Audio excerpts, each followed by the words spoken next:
Фантомите од Македонија ќе започнат да исчезнуваат од 1 април. Лицата кои досега немаа никакви документи за идентификација, ниту пак беа регистрирани во матичните книги на родените, од 1 април ќе може да се пријавуваат во Управата за водење матична евиденција.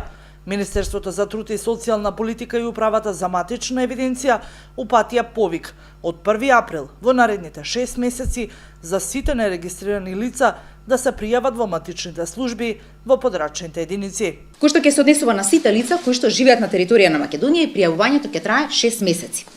Во текот на овој период паралелно ќе се направат и измени во Законот за вонпарнична постапка, Законот за матична евиденција, Законот за лични карти, живеалишта и престојувалишта.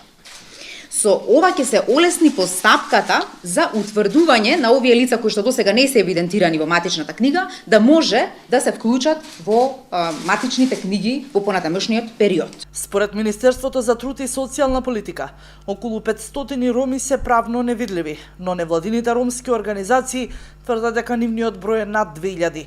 Иако законски не сме да има граѓанин без здравствено осигурување, ниту да е надвор од образовниот систем, освен што ја спроведе акцијата за регистрирање на овие лица, државата се уште не наоѓа начин да го реши проблемот, а со тоа се прекршува и основното човеково право за државјанство.